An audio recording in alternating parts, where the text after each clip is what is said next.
तो कुरान की शिक्षाओं पर मनन किया जाए तो दो बातें उनमें सबसे अहम है। पहली, मोहम्मद साहब की शिक्षाएं किसी भी एक देश या एक धर्म के लिए नहीं है, सबके लिए है। और दूसरी जो उनकी शिक्षाएं हैं, आज से 1500 साल पहले जितनी वो प्रासंगिक थी, आज भी उतनी ही प्रासंगिक है। जीवन का कोई पहलू ऐसा नहीं जिसे बेहतर बनाने, अच्छाई को स्वीकार करने के लिए मोहम्मद साहब ने कोई संदेश न दिया हो कुरान में। उनकी बातें इंसानों को सच की राह दिखाती है। अर्थशास्त्र भले ही ब्याज को मूलधन का किराया, शुल्क या कुछ और माने, लेकिन एक इस्लाम धर्म ऐसा है जिसमें ब्याज को ममनू माना गया, अनुचित माना गया है ब्याज को। इस्लाम के मुताबिक ब्याज एक ऐसी व्यवस्था है जो अमीर को और अमीर बनाती है और गरीब को और गरीब बनाती है। 10% पे लोग ब्याज पे पैसा लेते हैं। शोषण का एक जरिया है। पवित्र कुरान में स्पष्ट रूप से ब्याज को वर्जित माना गया है। इंसानों के लिए कहा गया है कि ईमान वालों, 2 गुना और 4 गुना करके ब्याज मत खाया करो। मालिक से डरो। ब्याज खाने से बरकत खत्म हो जाती है। ब्याज की कमाई से बरकत खत्म होती है। इंसान के द्वारा किए गए पुण्य भी ब्याज की कमाई से खत्म हो जाते हैं। ध्यान रखें, ब्याज धन को कम करता है, लेकिन दान पुण्य से धन कभी भी कम नहीं होता है।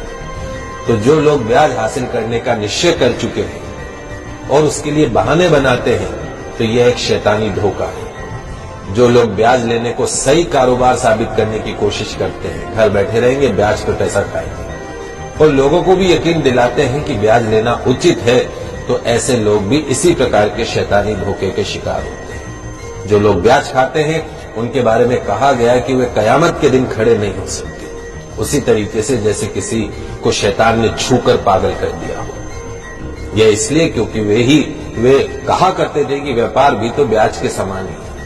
अपनी बात को सही ठहराना। कुरान में व्यापार को वैध माना गया, लेकिन ब्याज को पूरी तरीके से अवैध। कुरान में संदेश दिया गया है कि जो लोग इस हिदायत के बाद ब्याज लेना बंद कर देंगे, उनका जो मामला है वो हुजूर को सुपुर्द है। लेकिन तमाम जानकारी के बावजूद जो नहीं संभलेंगे, जिन्होंने ब्याज लेना जारी रखा, उसके लिए आगे नारकीय जीवन है और उसकी कोई मुक्ति नहीं है। तो मालिक से डरिए और जो कुछ भी ब्याज में शेष रह गया उसे छोड़ दीजिए। यदि तुम सच्चे दिल से ईमान रखते हो, न तुम खुद पे जुल्म करो, न तुम दूसरों के ऊपर जुल्म करो। अगर तुम्हारे पास बहुत ज्यादा धन है तो जरूरतमंद लोगों को कर्ज दो। उन्हें वापसी के लिए इतना समय दो कि कर्जदार इंसान उसे आसानी से वापस लौटा सके। किसी वास्तविक और अवश्य जो संभावी जो मजबूरी होती है, उससे अगर तुम धन न लौटा सको तो उस पर सख्ती मत करो, उसका अपमान मत करो, उसे और समय दो। रोजी कमाने का गलत तरीका, गलत साधन, गलत रास्ता मत अपनाइए। मालिक से डरते हुए, उसकी नाफरमानी से बचते हुए सही जायज हलाल तरीके अपनाने, हराम रोटी के करीब भी मत जाइएगा। तो कुरान की शिक्षा को समझिए और ये ब्याज का जो काम करते हैं उसको बंद कर दीजिए। वीडियो के नीचे सब्सक्राइब के बटन पर क्लिक करें, बेल के आइकॉन पर क्लिक कीजिए ताकि हर नई वीडियो की नोटिफिकेशन आपको मिले।